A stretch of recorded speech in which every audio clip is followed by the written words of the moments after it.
নমস্কার বন্ধুরা, আমি মন্দিরা। আমার চ্যানেল মন্দিরাস ট্রেন্ডি পঞ্চব্যঞ্জনে আপনাদের সবাইকে স্বাগত জানাচ্ছি। রোজের মতন আজও আরেকটি নতুন রেসিপি নিয়ে এসে পড়েছি। যদিও এটা নতুন নয়, এটা বহু পুরনো মা দিদাদের রেসিপি। আজকাল প্রায় বলতে গেলে হারিয়েই গেছে। অত মুশকিলের রেসিপি কেউ করতেই চায় না। তাই ভাবলাম একটু সহজ পদ্ধতিতে খুব তাড়াতাড়ি করে একটু পটলের দোরমা দেখিয়ে দিই, যাতে করে আজকালকার ছেলেমেয়েরা এটা বানায় এবং খায়। তো আমার রেসিপি যদি পছন্দ হয়ে থাকে তো লাইক শেয়ার কমেন্ট করতে ভুলবেন না। আর যদি নতুন হয়ে থাকেন প্লিজ সাবস্ক্রাইব করে দেবেন। আজকের রেসিপি পটলের দোরমার জন্য প্রথমেই লাগবে পটল, বড় বড় সাইজের পটল নিয়েছি। তারপরে লাগবে চিংড়ি মাছ, তারপরে আলু সেদ্ধ, দই, টমেটো, চিনি এবং নুন, কাঁচা লঙ্কা, আদা রসুন বাটা। এখানে রয়েছে কাজু, চালমগজ, সাদা তিল, এটা আমি বেটে নেব, কুচনো পেঁয়াজ, হলুদ, লঙ্কার গুঁড়ো, কাশ্মীরি লাল লঙ্কার গুঁড়ো, জিরের গুঁড়ো, ধনের গুঁড়ো। এখানে রয়েছে গোটা মশলার মধ্যে গরম মশলা আর তেজপাতা, এখানে আমি ফোড়নে দেব। আর লাগছে সর্ষের তেল আর জল। আমি পটলটাকে কেটে নিচ্ছি। আমি ভালো করে কেটে এরমভাবে ঘষে নিচ্ছি। বন্ধুরা, এরমভাবে আমি পটলগুলোকে পুরো ভালোভাবে ঘষে আবার ধুয়ে নিয়েছি। এবার ভেতরটাকে আমি এইভাবে একটু ভেতর থেকে আমি এটাকে ফাঁকা করে নেব। সমস্ত পটলগুলো এরকম ফাঁকা করে নিয়েছি। এবার এর মধ্যে নুন হলুদ মেখে একটু ভাজা করে নেব। এর মধ্যে হলুদ দিলাম, এবার একটু নুন দেব। অর্ধেক থেকে নুন দিয়ে মেখে ভাজা করব। যেমন পটল ভাজে তেমন করে একটু নুন হলুদ মাখিয়ে পটলটা আমি একটু হালকা করে ভেজে নেব। আরম্ভ করবি পরে বন্ধুরা। এতে আমি সর্ষের তেল দেব, কারণ আমি এটা সর্ষের তেল দিয়ে রান্না করছি। যে যে তেল খায় সেই তেল দিয়েই রান্না করতে পারে। এটাতে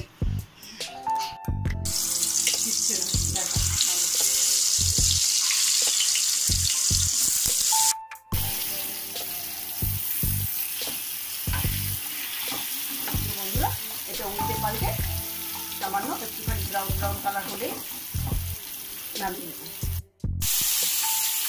বন্ধুরা এরকম হালকা হালকা ভাজা হলেই হবে। বন্ধুরা আমি মিক্সিতে চিংড়ি মাছটা একটু পিষে নিচ্ছি। এখানে 400 মতো চিংড়ি মাছ আছে।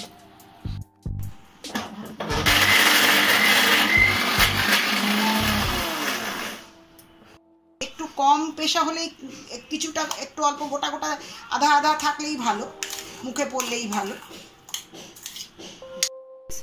এবার আমি চিংড়ি মাছটা স্টাফ করবার জন্য অল্প সামান্য, এখানে বেশি তেল লাগে না, একটু তেল লাগবে, একটু তেল দিলাম।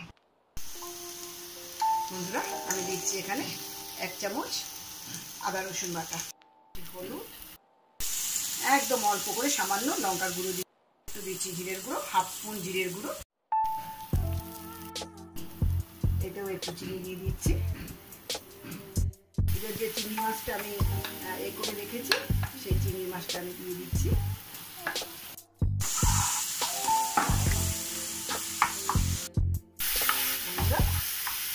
বন্ধুরা এটা খুব ভালো করে একদম খুব ভালো করে কষিয়ে ভালো করে ভাজা ভাজা রান্নাটা করতে হবে, যাতে নাকি একটু কাঁচা না থাকে।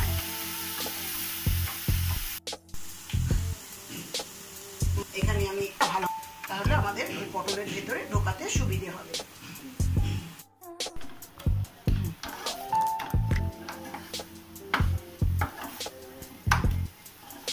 আলুটা দেওয়ার পরেও খানিকক্ষণ এটা ভালো করে রান্না করতে হবে।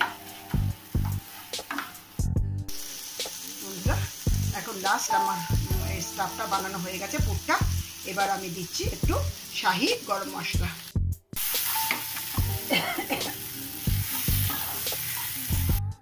পুরটা স্টাফটা রেডি, এটা আমি ঢেলে দিলাম। এটাকে আস্তে আস্তে এভাবে স্টাফটা ঢুকিয়ে দিতে হবে।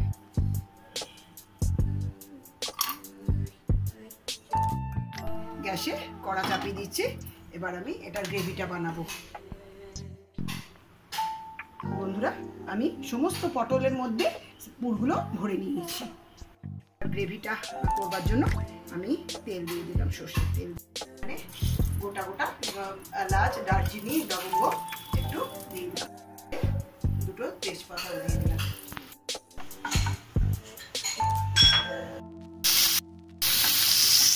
এটা বহু পুরনো রান্না, কিন্তু এখনকার দিনে এত ঝামেলার রান্না ছেলে মেয়েরা তো করে না, কিন্তু খেতে খুব দারুণ হয়। তো আপনারাও বানান, দেখবেন খুব ভালো হবে। ঠিক আমি যেভাবে বানাচ্ছি সেইভাবে বানিয়ে দেখুন, কিরকম খুব ভালো হবে। কী করে ভাত শেষ হয়ে যাবে বুঝতেই পারবেন না, এক থালা ভাত শুধু এই পটলের দোরমা দিয়ে খাওয়া হয়ে যাবে। তার মধ্যে আমি দিয়ে দিচ্ছি 1 চামচ হলুদ, তারপরে দিচ্ছি এটা লঙ্কার গুঁড়ো, এবার দিচ্ছি কাশ্মীরি লাল লঙ্কার গুঁড়ো, এটা রঙের জন্য দিচ্ছি। আমি জিরের গুঁড়ো 1 চামচ ভর্তি করে দিয়ে দিলাম, ধনের গুঁড়ো এটাও আমি 1 চামচ দিয়ে দিলাম। এবার দিচ্ছি নুন আন্দাজ মতো দিতে হবে, এখানে আমি ভর্তি করে 1 চামচ দিয়ে দিলাম।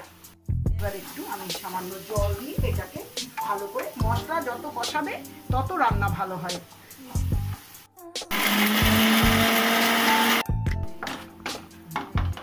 এবার আমি টমেটোটা দিয়ে দিচ্ছি। বন্ধুরা আমি এই যে কাজু, চালমগজ এগুলো বেটে রেখেছি, এটাও আমি দিয়ে দিলাম। বন্ধুরা এই যে আমি এখানটায় যেটা পিষলাম এটাকে একটু জল দিয়ে ধুয়ে দিয়ে দিলাম। ভালো করে নাড়তে হবে, নাহলে এটা লেগে ধরবে, জল দেওয়া হবে না। দেখার সময় না এখন।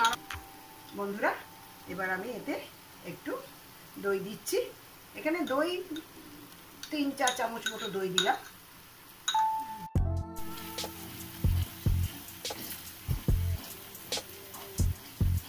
একদম লো ফ্লেমে এটাকে একটু নাড়তে হবে, হাই ফ্লেম করলে এটা দইটা ছেড়ে দিয়ে ছানা কেটে যেতে পারে। বন্ধুরা এতে একটু মিষ্টি দিচ্ছি, চিনি দিচ্ছি। বন্ধুরা এই যে এখন আমার মশলা কষানো হয়ে গেছে, দেখুন এইরকম ভাবে তেল ছেড়ে দিয়েছে। এবার একটু সামান্য আমি জল দিয়ে ফুটিয়ে নেব।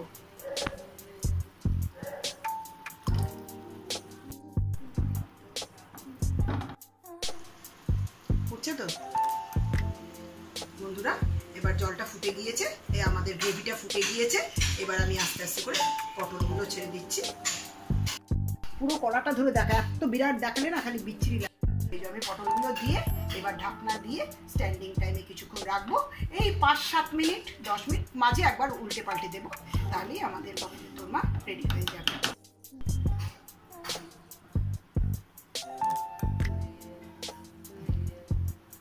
বন্ধুরা এবার আমি এটা ঢাকা দিয়ে দিচ্ছি। বন্ধুরা আমি 3-4 মিনিট পরে ফিরে এসেছি। আমি এবার এটাকে পটলগুলোকে একটু উল্টে দেব।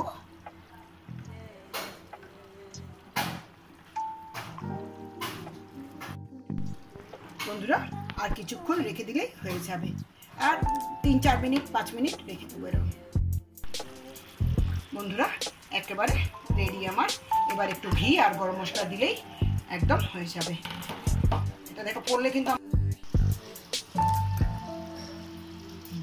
দিয়ে দিলাম একটু ঘি, খুব সামান্য পরিমাণে আমি একটু গরম মশলা ছিটিয়ে দিচ্ছি। এটা শাহি সানরাইজের শাহি গরম মশলা, এটা খুব সুন্দর স্বাদে গন্ধে দারুণ। একদম রেডি আমার দোরমা। এখন আমি সার্ভ করে দেবো। দিয়ে দিলাম একটু ঘি। বন্ধুরা আমাদের পটলের দোরমা হয়ে গিয়েছে, দেখলেন তো। আমার যদি রেসিপি ভালো লাগে আপনারা আমার কমেন্ট বক্সে জানাবেন, এবং আমার রেসিপি এরকম দেখবার জন্য আপনারা প্লিজ শেয়ার করে দেবেন এবং কমেন্ট করবেন। আর সাবস্ক্রাইব এখনও যদি না করে থাকেন প্লিজ সাবস্ক্রাইব করে দেবেন, বেল আইকনটা প্রেস করতে একদম ভুলবেন না।